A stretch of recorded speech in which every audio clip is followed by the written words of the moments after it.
This is The Baseline, discussing the hot button topics of the NBA. Welcome, everybody. You're tuned to The Baseline. Cal Lee, Warren Shaw, discussing the hot button topics of the NBA. And we are approaching Christmas Day. Holidays are upon us. I know everybody's shopping about, handling their business. But we like to give presents. The NBA loves to give presents.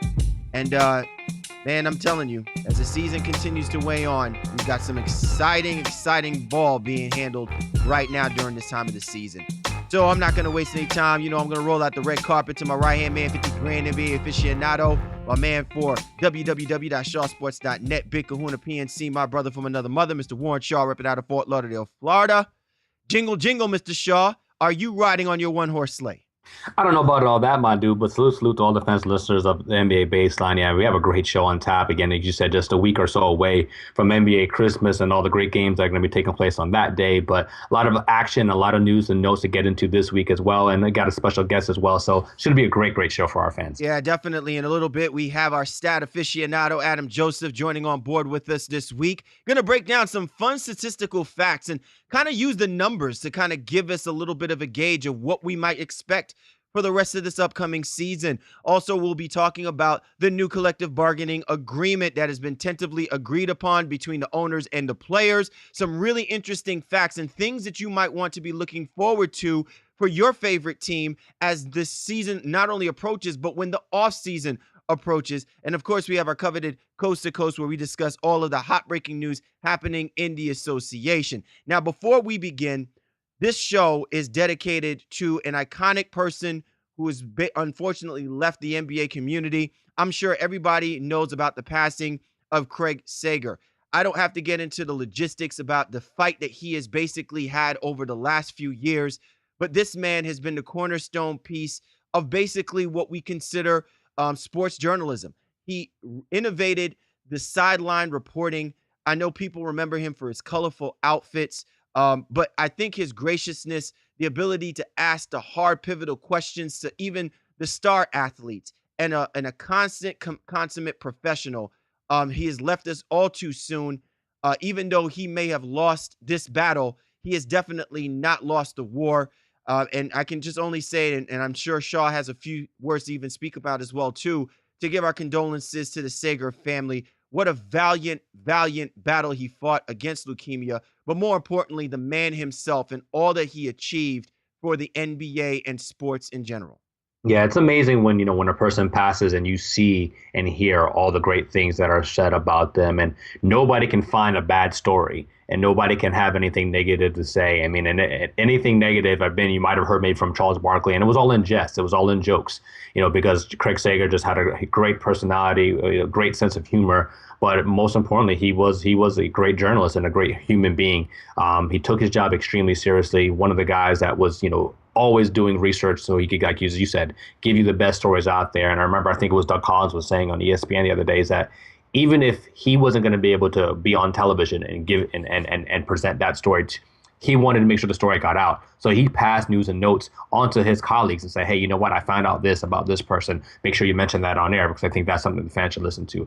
Always a giving guy, and the NBA's the community, you feel this loss, and it's sad to see him go. But as you said, he's in a better place right now. But we do miss him, and I'm sure his family misses him as well. One other thing I wanted to actually point out, Shaw, that I think is very important as well, too. And it's something that doesn't always happen in this modern age, because of how the profession, the whole professional branch kind of extends itself. A lot of organizations and even individuals and personalities bounce from program to program. And we've seen this with ESPN and Fox Sports, and there's always that competitive banter that goes on.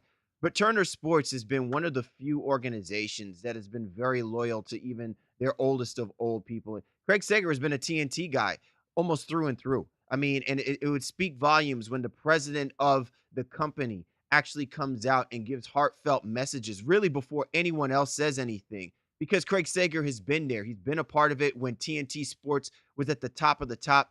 He's been there when TNT Sports no longer was the faction. And even now, when TNT does have a grapple hold with regards to their relationship to the NBA, Craig Sager was there. And I just think, again, I just want to make sure people understand it, because that's something that doesn't get talked about. is that that's not just the company, that's also the man. And Craig Sager showed loyalty to his company no matter the highs and the lows. He still displayed professionalism. He still displayed the courtesy. And more importantly, he was always a person you could rely upon breaking news when it came to things in the NBA. Gone too soon, Craig Sager. We miss you, man. And this show is definitely dedicated to you and the Sager family. Krager strong. With that being said, you know how to get at me and my man Shaw if you have any other parting thoughts and comments with regards to Craig Sager, and even with our upcoming show that we're going to throw out to you in a little bit. Get at my man Shaw at Shaw Sports. Get at me at GameFace Lee. We also encourage you to get at the show's Twitter handle at NBA Baseline. We're available on all the major platforms, guys. iTunes, Stitcher Radio, Microsoft TuneIn, Player FM, Google Music, and the Roku channel. Also simulcasted through the Sports Brothers Network, so be sure to check those guys out Monday through Friday. They have a great sports show discussing South Florida sports, but more importantly, discussing all sports in general. And we're just fortunate enough to give you the NBA under their umbrella, so be sure to check out the Sports Brothers. Shout out to NBA Lee, continually leading the path as far as digital platforms go for the NBA. So be sure to check those guys out, www.nbalead.com. Without further ado, you know how we roll. You know what time it is. It's time now for the breakdown. Time to break it down. To the bone gristle. Time now for the breakdown. Cal Lee, Warren Shaw of the Baseline NBA podcast. And this week we have a very special guest on board with us. He rolls with those guys at BBall Breakdown. And you know, on our Baseline NBA podcast show, we have had numerous members of the BBall Breakdown community come on board and give us really some insightful information. But this guy, he is going to step our numbers game up just a little bit more. He is also now editor-in-chief of 16 Wins a Ring, a new website that is coming up, and definitely encouraging everyone to go and check this out. He's a statistician extraordinaire, loves doing his thing, crunching the numbers, but more importantly, loves discussing basketball. Our man, Adam Joseph. Adam, thanks for hopping on board with us this week. Thanks, boys. Appreciate it. First of all, Adam, give us a little background on the new website that you have coming up, 16 Wins a Ring. Started as a fun idea between a group of friends and I, who are all writers. And I was planning on doing something similar anyway. And so we just it started a few weeks ago. And it's pretty much just a no clickbait, no bullshit NBA website. So let's get right into the juxt of it, Adam. I can't wait to get some numbers thrown at me and get my head all blown up with full of creative NBA angles here. So the first thing that I really want to talk about, and I know everyone would be sick about it because it's always about the Golden State Warriors, but let's be realistic here. I don't think anyone expected this Golden State Warriors team, with the addition of someone like a Kevin Durant, to be able to move the basketball in the manner that they're moving it so far this season. They're averaging around 31 assists per game. The other night against the New York Knicks, dropped 41 assists on 46 baskets made, which is just completely outrageous. Where you, even from your perspective, would you have expected the Warriors to be this offensively efficient this early in the season with passing the basketball? Overall, efficiency-wise, I suppose not. When we went into the season, we were expecting historical type of offense, just because we've never had this sort of talent put together. But I suppose if you look at Harrison Barnes now in Dallas, averaging barely assist a game, replacing him with Kevin Durant, an active passer and playmaker, averaged 5.5 assists per game in his MVP season, and he's playing a very similar role to that now. I mean, we've been surprised to see that KD has been the player that the Warriors have been leaning on at times. So I guess nobody can forecast what's happened, I suppose. But as far as the way they've moved the ball, things like that, I mean, they've had 3 games of 40 assists or more, which is the most since Jordan's Bulls, and we're only a third of the way into the season, so they're certainly going to blaze through that. It's pretty crazy. And the scary thing is on the other side of the ball, where they have so much room for improvement, and they don't even look like they're trying at times. And then their game the other night, they looked like they were hunting for an assist on every possession. Yeah.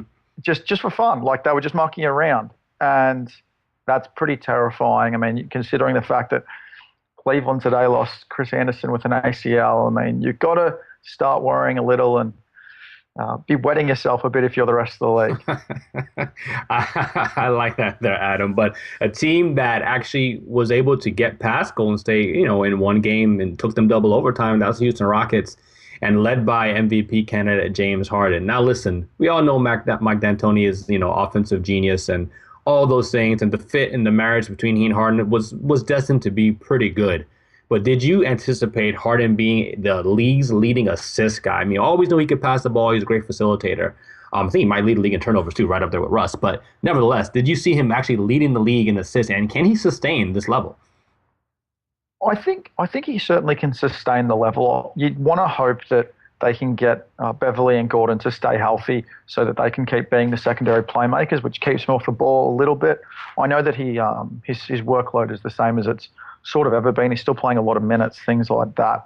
But as far as him leading the league in assists per game, it's not a huge surprise. Mike D'Antoni revealed during Summer League and in preseason that his projections had Harden averaging 12 to 13 assists per game, wow, which seems otherworldly, but I guess he just has a lot of confidence in his own offense. So, I mean, things have come together for them. So it's all about injuries. So they've got 3 of the top 5 3-point makers in the league in Ariza, Gordon, and Harden.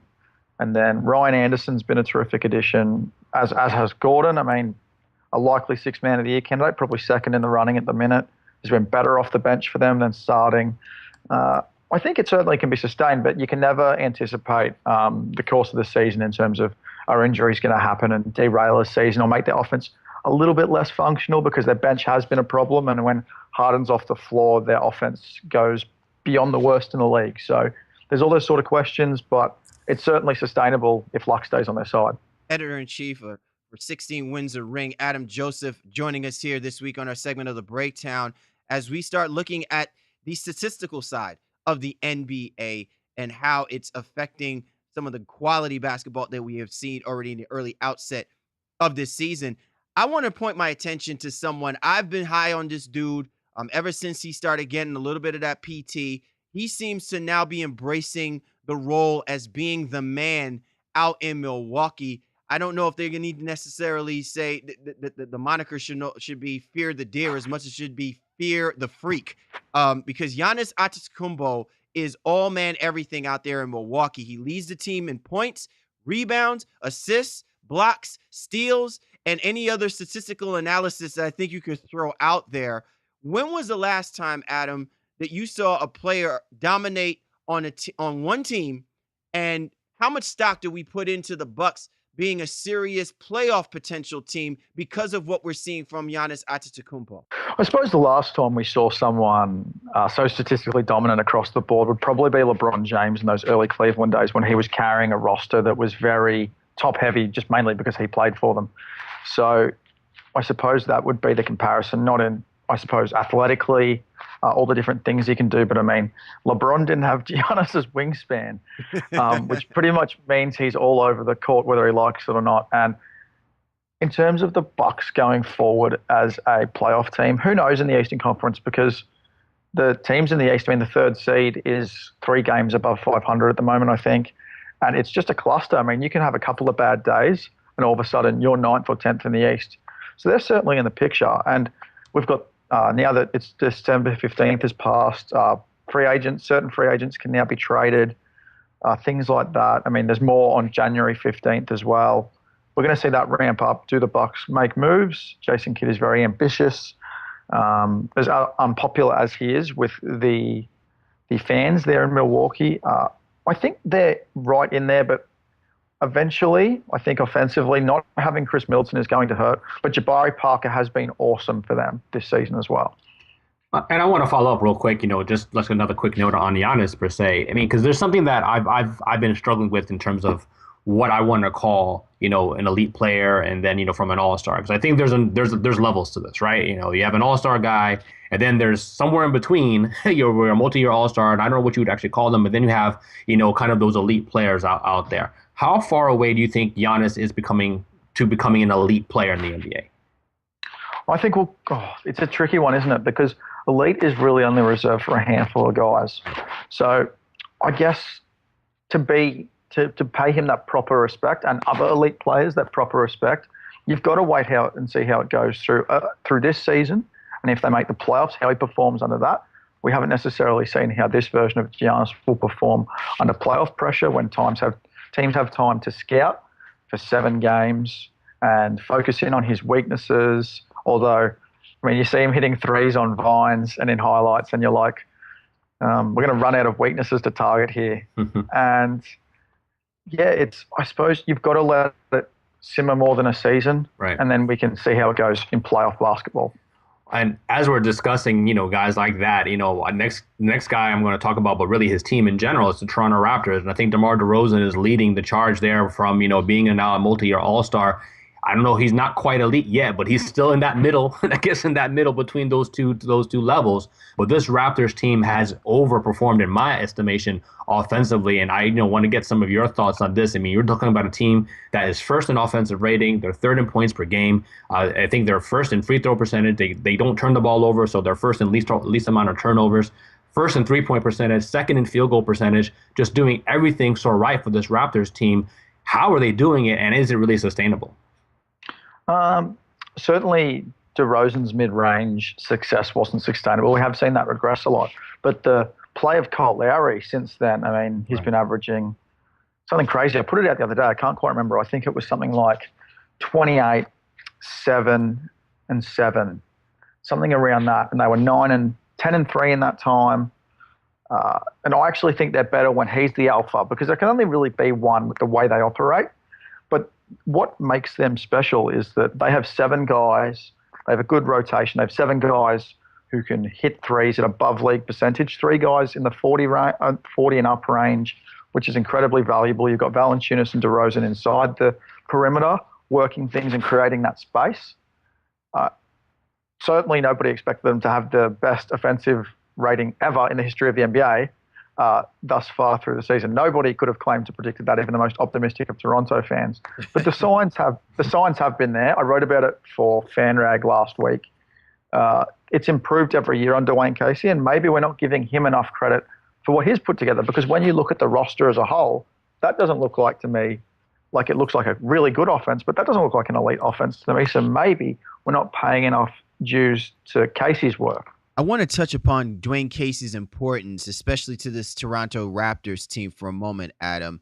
What is it that you're seeing from Dwayne Casey over the last few seasons that's given you the confidence to believe that he's capable of taking a team like what we're seeing from this Raptors team, since they don't have a LeBron James type of player, where coaching can be an important factor to basically absolve some of the deficiencies that some teams like, that they don't have with teams like the Golden State Warriors, where you have numerous, multi-talented and multifaceted type of players.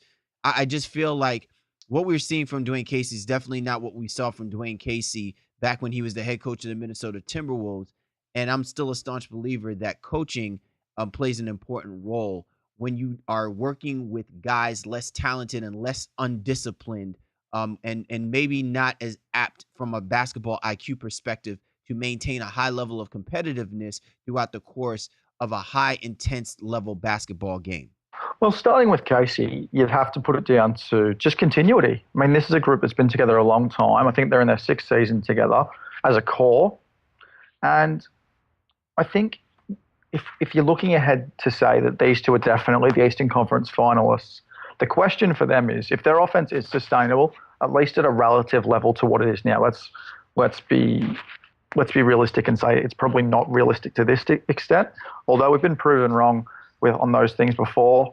The thing for them, the most important player to me, is actually DeMar Carroll, because he's your LeBron stopper for 7 games. If you're going to beat Cleveland in a series, you have to LeBron is unstoppable, but you can stick something in front of him and at least try and limit him, because you can't afford to double team him because of the Cavs' relentless firepower. I mean, look at Kevin Love having an all-star year. Kyrie is arguably cruising if you look at his statistics. LeBron is cruising. Their defense hasn't tried at all. and like their defense was 19th last time I looked when I was doing the Raptors piece. I mean, they have a lot of room for improvement. So for me, you're just trying to force LeBron into not shooting efficiently and turning the ball over because he can get a little turnover happy. So that for me has to be the focus. It's actually on the defensive end. So as you mentioned that, it's a great segue into, our next part of the discussion here in terms of we've seen already this season at the quarter mark, I think 3 or 4 different teams lead the league in defensive rating. One of the, most telling stats out there it's been LA. I think Atlanta had it for LA. I mean, the Clippers and Atlanta. And then right now, I believe it's Memphis. Of all the teams out there, which do you think are the most sound defensively and can potentially be the best defensive team by season's end? If you'd asked me 2 weeks ago, I would have said it was the Clippers, but they've certainly put seeds of doubt in our minds with how they've regressed to the mean on sort of both ends. I mean, their defense was outstanding in the first probably 3 weeks of the season, but now that we're 51 days in, Memphis has been outstanding, but their offense is, I think, at 29th. And when they get Conley and Parsons back, their defense should remain the same. But for me, the one I'm looking at is the Utah Jazz. They've been unhealthy as hell through the start of the season. Lots of injuries, yet they're 17-10. They have the 6th best offense, the 5th best defense, the 5th best net rating. They're only going to get better. And the key to that has been Rudy Gobert. He's arguably 50-50 with Draymond Green right now for Defensive Player of the Year. Wow. Okay. Yeah, he's been that good. He's, apart from Marc Gasol, he's been the best center in basketball through the season so far. And with Derek Favors coming back, George Hill, both very good defenders. Rodney Hood's back. They're only going to get better. So for me, they're the team to watch rise on both ends, although you're only asked defensively. I'm really curious to ask you this question in reference to how this defensive team statistics might actually influence what we might expect for year's end. From my perspective, it's interesting to me because when the San Antonio Spurs, as offensively efficient as they were and dominant as they were in the final year of LeBron James being a Miami Heat, this is all predicated to your point when you're saying you need a LeBron stopper, and that's exactly who Kawhi Leonard is. And when we look at now who has basically been winning the Defensive Player of the Year awards, it's usually fallen outside of the scope because teams are now so offensively gifted. Like they're the San Antonio Spurs on steroids over the last couple of years. I'm just wondering, though, as we come to this possible rubber match with the Golden State Warriors and with the Cleveland Cavaliers, if this eventually does come to pass, that whoever the Defensive Player of the Year is may actually have an influence on the outcome for either one of these teams making it to the finals, or possibly either one of these teams having the quote-unquote equalizer to the opposition when they come to the finals. Well, yeah, for sure. I mean, look at Golden State. They have 2 incredible defensive players in KD, who is an underrated defender league-wide, and then Draymond, who is just so good. I don't think we've seen a player like him bring such energy and defense from all positions on the floor. He can defend any player, which we throw around a little bit too much, I think, in certain labels. I mean, he is just incredible. He has no trouble with centers, no trouble with point guards. Look what he did to Anthony Davis the other night to win Golden State the game. He's done countless plays to win Golden State games in the clutch this season that have been defensive plays, blocks, steals. I mean, and I'll say one thing about the Spurs. I don't know whether you guys are going to agree with this or not, but I actually don't think they're a contender. So, despite what the stats say, so that's just my take. Even the stats, you're not fooled by the stats either. You're not pulling the wool over my eyes about the San Antonio Spurs. No. For all their talents, they'd be much better off trading LaMarcus Aldridge. So much better off. All right, well, we can't let you go on that one. So, all right. So like I said, so let's go into depth a little bit more about this. A lot of rumors whether or not he's happy there or not happy there. But what is it about the Spurs team that just doesn't have you convinced them as being contenders? And again, maybe not necessarily. I may ride with you in terms of not being a champion. They're not going to win the championship, but they're still contenders out in the West. They could potentially get there. So why do you think they just don't necessarily have it this year? Tony Parker is no longer a league average guard. Patty Mills is a sensational backup. I'm sorry, Adam. That's even saying a lot. When we're saying Tony Parker is not even a league average. I mean, you're saying he's below the mean. Yep. And the point guard position clearly is the position, thanks to Kyrie Irving, Steph Curry, James Harden, and the Brody. So yeah, I completely agree with you there. That there's no way that the Spurs can contend if Tony Parker can't even assemble even a part of himself that can be able to match up with some of the better point guards that are in the NBA. Yeah, I just think they rely on Kawhi Leonard so much. They'd be much better vested trading LaMarcus Aldridge for good role players, because you can't run out Aldridge and Gasol together. I just don't see it. And I'd probably start Dwayne Dedmon, who is really, really good at minute. A really great pickup for the Spurs. So you would, I don't want to say build around, but you'd build around Kawhi and then have Gasol be the essential number two with some peripheral role players. Is that how you're saying the Spurs should go? Well, it depends who you trade LaMarcus Gotcha. for. Okay. But with the way that they play with their hockey assists and just the ball sharing, having a de facto number two isn't really essential to how their system runs. I see what you're saying. Makes sense. And Gasol is a great passer. And has habitually been so, one of the best passers and center passers in NBA history. So I can definitely see where you're going with that. But that's definitely going to spark some conversation for our fans and listeners here. Oh, Nunzio will not be happy about this one. No. Once this show is done, Shaw, we are sending this to him. But it's funny. It's funny because, like I said, I think there's a malaise. There's just a glaze that I think are just supposed universal NBA truths, if you will. And, the Spurs, death taxes and the Spurs is kind of always what we hear, per se. And again, they're still obviously a very good team, but to take them out of the running, per se, of as being a contender, I think that's definitely going to spark some conversation. So thanks so much, Adam. You've definitely helped our ratings for this show. We'll see if our fans and listeners agree, and they'll make sure that they tweet at you with some of their hate. But I think that's great stuff, man. It's definitely see how the season plays out for them and everybody else. He is the man, Adam Joseph. Be sure to check him out. He contributes for BBall Breakdown, but you also catch him now as editor-in-chief for 16 Wins a Ring. Be sure to check out the Twitter handle at 16 Wins a Ring. He's also available on Twitter at Adam Joseph Sport. Adam, once again, man, thank you so much for hopping on board with us this week, giving us some great numbers to really kind of delve in and to think about, and definitely some more drama for us to discuss for this upcoming NBA season, brother. No, thanks, guys. It was an honor anytime. You're tuned to The Baseline. Cal Lee, Warren Shaw, discussing the hot button topics of the NBA, and this was The Breakdown. Time now for The Drop. Cal Lee, Warren Shaw of the Baseline NBA podcast. And before we do our drop segment, Shaw, I got to tell you, what an awesome opportunity to talk with Adam Joseph. Love that this guy is doing his thing, brother. But more importantly, man, just some of the numbers, completely crazy, and how they kind of intertwine themselves when we start kind of really looking at the grand landscape of the NBA so far for this season, man.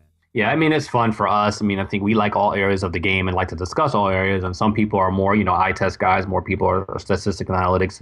And I think the common thread here is that you do have to look at both things. And so, we give people a little bit of more statistical heavy show this week, but the guy who's so knowledgeable, coming all the way from Australia, he's got a lot of great things going on, man. So I'm so happy he was able to join us and give that knowledge to us and our fans as well. Definitely. All right, so let's get right into it. I know a lot of people are kind of anxiously waiting to hear our perspective about the news that broke earlier this week.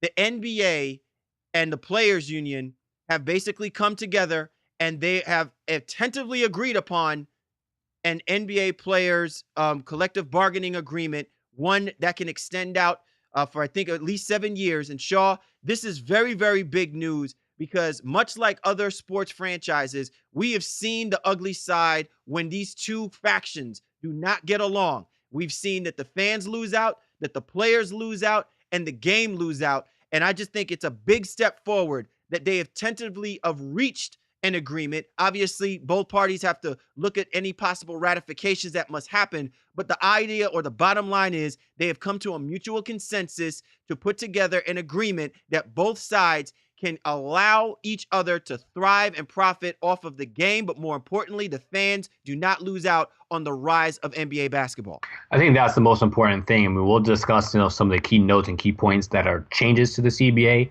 but the main fact is that there is a CBA that we can be discussing. And it's funny that it's been a kind of an about face from what we were discussing in the summer, where we thought, okay, well, we saw all these large contracts and we're like, oh crap, the owners are going to be, bitching and complaining now. We're seeing all these guys get all this money, but the fact remains that they're getting all this money as well too, with BRI and things like that. So they came to an agreement, tentatively, and that just needs to be ratified within the next week or so. And that's just great for all of us who cover the NBA, who love the NBA. I'm happy these two sides were able to come to something. Yeah, and it's quoted by Chris Paul. And if people didn't have an opportunity, you can go to any outlet, any basketball outlet. You can go to BBall Breakdown. You can go to ABC News, NBC, ESPN. All of them will be talking about this. But Union President Chris Paul has said, and I quote, "It's amazing. I'm excited. I'm happy for our fans, the owners involved. It's a great thing." And I think that that's a great point by Chris Paul to emphasize not that this is just about the fans and this is just about the players, but even for the owners, so that there even is a level of civility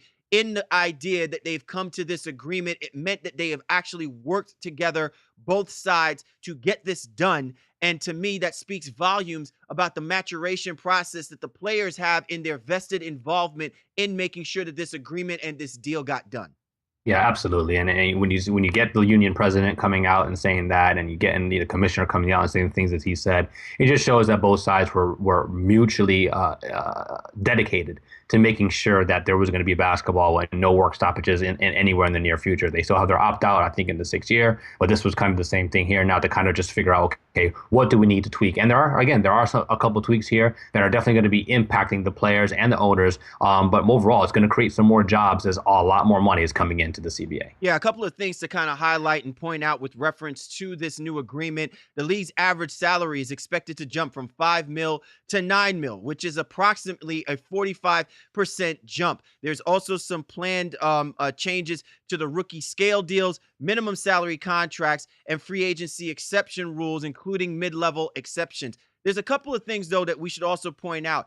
The league, the agreement also now is focusing on making sure that they are incentivizing your veteran players to stay with their home team. So in other words, small market teams now actually have an even better incentive to try and keep their star players to move forward. And I'm kind of curious from your perspective, Shaw. We've heard comments from Steph Curry earlier this year that he hopes things work out, barring any quote unquote snags or loopholes in the process, that he winds up staying a Golden State Warrior. And now with what we're hearing about this deal, does this enhance or incentivize the Golden State Warriors' ability to keep this quote unquote super team to stay at bay in the Bay? Yeah, absolutely. And what it boils down to is called the designated player exception. And, it allows these teams who draft their guys and continue to extend them on their rookie deals, or maybe even after that, because Gordon Hayward, Steph Curry, they're actually on their second NBA contracts currently. But now they have the ability to not only get more years, but obviously just more money and a larger percentage of the cap, if you will. So that to me is a huge, huge thing. You're going from a 4-year extension to a 5-year extension, and 35% of the projected cap, which is just huge for these guys with the overall revenue going up. So a guy like Steph Curry, DeMarcus Cousins, Westbrook, who already re-signed, John Wall, Gordon Hayward, all those guys are going to be eligible for this DPE as what it's being acronymed, the designated player exception. And yeah, it keeps guys potentially in town. And I think it was HP, Hardware Priaxum, who said, now if a guy leaves, then he really did not want to be there because he's turning down a shit ton of money.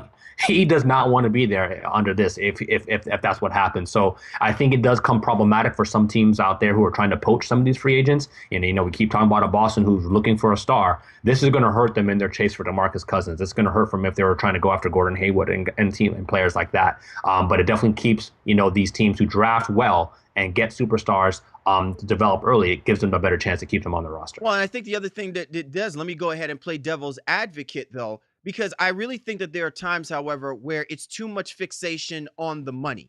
I know that players often talk about they want to make sure that they are are taken care of, that their families are taken care of, and to use the terminology by Phil Jackson, make sure that the players' posses are taken care of. But sometimes that's not what this is about. And we've seen that from guys like LeBron James, who paid his dues in Cleveland. And because the owner had the money and quote unquote the clout of the organization, that it kind of, I don't want to say demeaned, but it diminished the capacity of the importance of what LeBron James was bringing to that fan base. And ultimately, when he left, despite all of the ragnation that he took upon quote unquote being a traitor, going to do what he passionately wanted to do, which is win an NBA championship, something that his owner refused to facilitate, it now brought a much bigger picture that he made sure it was said that LeBron James, I am the game. I am the person who wields the bigger sword. And the Cleveland faction understood that. The owner understood that, albeit 4 years later,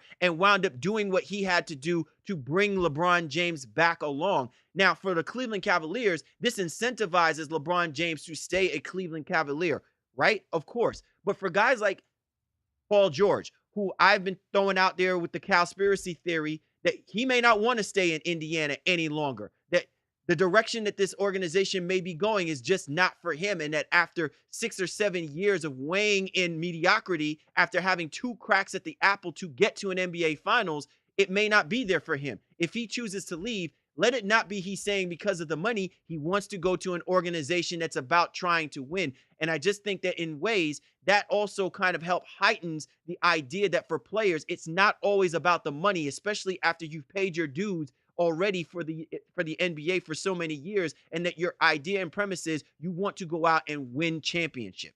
Well, it's funny that you mentioned Paul George specifically because currently he's not eligible. There are stipulations that need to be met. It's basically it's a take or an amendment to the Derrick Rose rule that they created in the previous CBA. So you have to be able to do one of these couple things. You have to be make one of all 3 NBA teams. You have to be Defensive Player of the Year, or you have to be a most valuable player in the previous seasons. So if Paul George makes one of the one of the 3 all NBA teams, then he does become eligible for the designated player exception. So right now he's not currently in that. But again, you're right. Now it becomes a matter of, well, if he isn't eligible, does that mean he's not a good player? Does that mean he is not trying to win, or whatever the case may be? And that's something that I think we're all going to have to look at on a case by case and subjective basis. As these players, they're tired of being all-stars and putting up gaudy numbers, but not having no chips, no rings to put on their finger. And I think I'll never knock a guy who's going out there to try to better himself and create it and solidify his legacy with championships, as opposed to just putting up a bunch of gaudy stats. And I think the other thing as well too, Shaw, that's important, as before we go ahead and get into some other nuances regarding this agreement. But one thing that I think is important as well too is we want to make sure that the distinction is being made between a guy like a Paul George and a guy like DeMarcus Cousins. Because I don't think that the mentality that DeMarcus Cousins has about winning in the NBA is in the same light that we see for someone like Paul George. Paul George was someone that really had to work hard to get himself to a point to where you see him now, where he is a cornerstone for a franchise like the Indiana Pacers, whereas DeMarcus Cousins had always been touted as the guy when he came out of Kentucky. And he's basically been treated as the guy in Sacramento, and he's been, quote unquote, acting like a guy, with superstar status. And we'll get into that in our segment of Coast to Coast. But when we see these two certain people, there is definitely a distinction where even if there's an incentive being brought forth by the agreement that can help incentivize these guys, hopefully there is a much more clear distinction being made between their motivations, because a guy like Paul George, in my opinion, definitely deserves that ability and that option to go where he feels is the best place for him to go win the championship. And I'm not saying by doing what Kevin Durant did or what LeBron James has done. What I'm saying is within the threshold of what this agreement is giving these guys, these options to and not do, that there is an incentive to see the player for what he is trying to do and not throw him in the crumbs, so to speak, of what someone like a DeMarcus Cousins is trying to do, because it's 2 completely different paths that we're talking about for these guys. Well, yeah, there's no two ways about that. I mean, again, each player has a subjective, goal in mind, if you will, that's individual to him, and his own success and his team success. So, a lot of times we do try to lump sum, and tries to analyze, everybody as a whole, but I don't think we can do that. Each player's situation is a little bit different. But one of the things I definitely want to talk about when it talks about the deal, one of the nuances is the fact that, you see this past summer, like a team like the Detroit Pistons, they waited to sign Andre Drummond because his cap hold was only a certain percentage. And then what they were able to do was go ahead and sign other free agents and then sign Andre Drummond last. And I think LeBron was one of those. He signed last. He signed much later into the season as well too, into the summer. So the Cavaliers can kind of build around them. One of the nuances of this new CBA is that they've increased the cap hold. Especially for rookie players that were rookie players going into their second contract. So that cap hold used to be 200% of their previous year. Now it's going to be going up to 250% and 300% respectively, for veteran guys. And that's not going to allow guys or teams to hold per se, their signings off. They're going to have to figure it out. They're not going to be able to say, okay, well, we know we're going to bring back Andre Drummond, but let's go ahead and get these guys first. Now you're going to have to figure it out because your cap hold is going to be so strong that you have to maneuver in a protective way. And that will make the market extremely more competitive as teams won't be able to maybe stack up like they were in this past summer. You're tuned to The Baseline. Cal Lee, Warren Shaw, discussing the hot button topics of the NBA, our segment of The Drop. We're talking about the new CBA deal, 7-year deal, tentatively agreed between both the players and the owners. Great news for the NBA. As we've seen in years past, when these two sides do not agree, it can get ugly and basketball can get lost and the fans wind up losing out. A couple of other important things to note with regards to this agreement. The basketball-related income split will not change. So right now, it's 49-51, right? 49 to the players, 51 to the owners. Isn't that right, Shaw? That is correct, but the main thing about that is that the BRI overall is just an increase, it's a bigger pot of money. So there's no reason to argue over the percentage points there because there's just more money coming into that, and more things were actually being regulated as BRI. So if something was just was auxiliary revenue, now it's being included into the BRI to help that sum and that pot get a little bit bigger. Right, especially in the wake of their big television deal that they'd signed. The 9-year, $24.7 billion television deal. Man, a lot of people's hands are to the tip with green, swimming in the green. If you are an NBA player, if you are an NBA owner, and if you are Adam Silver, all smiles that there was no fluctuation and change in that. Also, Shaw, the one interesting thing to point out, and listen, we love always talking about some of the other nuances that are important with reference to how this will help the NBA brand and the faction surrounding it. There are two-way contracts that will actually help the D League. So I think that that's something that's pretty important. Teams will be able to develop two players in the D League on two-way contracts, which is definitely something that we've been talking about, Shaw. We often talk about it. We get our guy Kevin Dana on, who always gives us information about guys that possibly can get signed on from the D League to a possible NBA team. And here again, Adam Silver pushing the needle forward, making sure that the faction surrounding the talent that is continually building up the popularity of the brand, they're making sure that those guys are taken care of in the threshold of this agreement. And even guys like Chris Paul, you got to give kudos to making sure that this is something that you look at so that the new generation of players, whether they're in the D League or they're coming from the draft and going straight to the D League, they are still getting an opportunity to find themselves to be a part of the show. Right. I think this is an important designation as, again, it's just going to create at least 30 more jobs. Each roster is going to expand by at least one, giving that team that option to have a two-way player to send it down to their quote-unquote minor league system. And when they're with the big club, they'll be paying it at an NBA rate. And when with the D-League, they're going to be paid at the D-League rate. They're still working out the nuances in terms of what those salaries and what those numbers are going to look like. But I think this is a great thing because, we know the European market is kind of drying up in terms of the money. So now we'll allow some of these guys to stay home and really get that experience here in the States, playing with NBA talent and D-League talent and being able to cultivate that. And then again, the teams also have the ability to really steer how their guys are developed in a more creative fashion too. So more jobs, more money. I think this is all nothing but a win-win for both sides. And then finally, Shaw, one other last point that I think is pretty important is the upcoming season, next season. There's been much conversation, especially through the NFL, where player safety has at times been discussed, really has been agitated by guys like Richard Sherman and their conversation in reference to the fact that the way that they structure Thursday night NFL games, and people are saying, well, how does this relate when you're talking about the NBA, where there's been so much conversation, and we've seen it already with the Popovich rule, resting quality players because of those back-to-backs. Tyronn Lue resting LeBron James, Kyrie Irving, and Kevin Love going to a Memphis Grizzlies game on the road, and Memphis Grizzly fans not having an opportunity to see maybe their favorite player, even though they support their favorite team.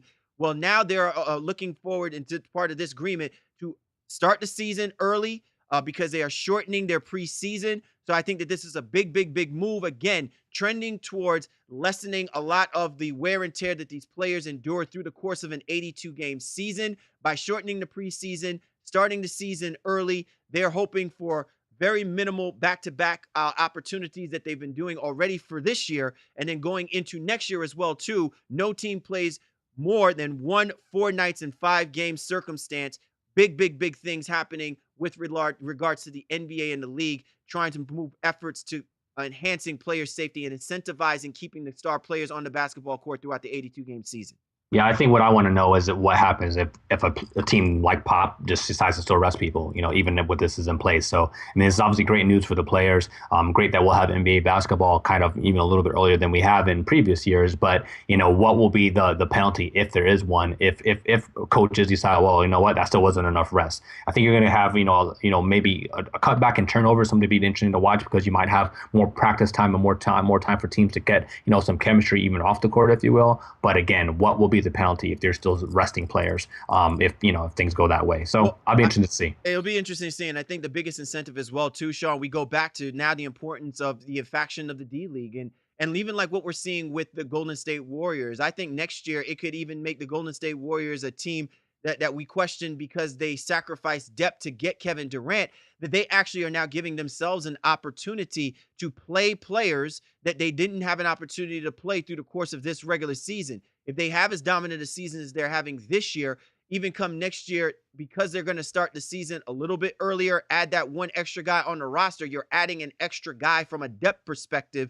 that might actually help this basketball team. So maybe they accelerated their pace to run this quote-unquote dynasty. It's all great stuff, and it's all going to raise some really interesting questions as it plays out. But the biggest news, more than anything, is that the CBA is in effect. And as long as everything goes well, both the players and the owners are going to make us, the media and the fans, very happy people come next season. You're tuned to The Baseline. Kyle Lee, Warren Shaw, discussing the hot button topics of the NBA. And this was The Drop. Coast to coast. Time now to go coast to coast, discussing the news in the association. You ready to rock and roll, Mr. Shaw? Absolutely, man. Let's ride. All right. First things first. Unbelievable, man. DeMarcus Cousins, Boogie Cousins. I don't know if he's adopting his name, like, you know what I'm saying? Like his name is Frank White or something, but he is really being thrown into the news lately, and it's not for the best of reasons. There's been reports about a confrontation involving him, Matt Barnes, and apparently now he's taking out his frustrations on column reporters over those said reports. What does this look like right now amongst people in the NBA community, and even our contemporaries who cover the news with reference to DeMarcus Cousins and his demonstrative attitude and just basically just fighting everybody up and down between the East Coast and the West Coast, man?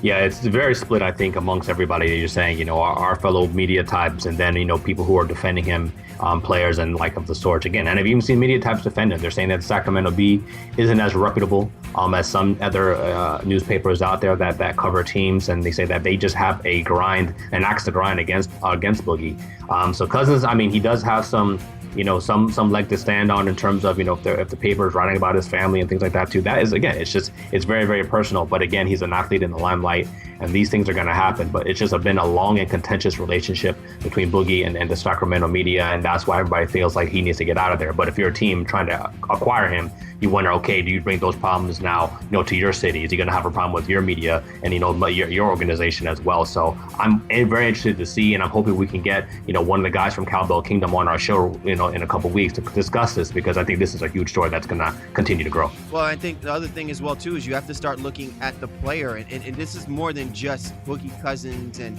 asking for him to start maturing himself. I think you have to start wondering, is there, medical tendencies that might be involved here? We've seen this in the NFL with Brandon Marshall, and it was a while before people recognized that he had bipolar complexities in which he needed to get medical help for. And now he's a prominent figure, someone that you see on Inside the NFL, and he's completely handled his situation. And I don't know if he doesn't have enough of a support group for it. My concern is just the overall well-being of Boogie Cousins. And if it's not going to be Sacramento that can facilitate his overall well-being, not just as an athlete, but as a person, then there has to be another place, or there has to be more of a prominent priority for them to take action upon this, because I think the next thing that's going to happen is something of a violent altercation, which you can never take back if you're Boogie Cousins, and could actually thwart any aspirations of being the legendary athlete that everyone continually keeps talking about he has the potential to be. Other news happening out in the association: Tyreek Evans is expected back for the New Orleans Pelicans. Too little, too late? Probably, he's back, playing on the minutes restrictions that all these players do when they do return. But Evans is a guy who can create. He can get to the rim. He's one of the leaders always in terms of points in the paint and drives. So they can definitely use his services. But I don't know if New Orleans is going to really be making a run either way. But it's nice to see him back, even though he's on a minutes restriction. All right, out in Cleveland. Hey, listen. Don't let it be said that LeBron don't look out for his people. But unfortunately, the Birdman has officially been grounded. Chris Anderson out for the rest of the remaining the rest of the regular season, and more likely for the playoffs, due to a major injury. Shaw, what do we make of this loss for the Cleveland Cavaliers? Yeah, man, Anderson, the ACL went out, and that's unfortunate for him. And, again, he wasn't really playing a whole lot of minutes, playing spot minutes, and the guys they wanted to rest. We'll see if they do anything, from a roster standpoint. But Birdman, he's still going to have his presence in the locker room. And I think that's one of the main reasons LeBron brought him there to begin with. And I do mean that. LeBron brought him there. Of course, exactly. He's the GM, not David Griffin. All right. Nikola Mirotic from out of Chicago, man, beefing with Fred Hoiberg. Why did we not see this one coming? Yeah, man, my man Mirotic is like, not understand why he fell out of the rotation. Then he missed a practice. Now he's going to be fine, or a walkthrough, I should say. And now he's going to be fine for that as well.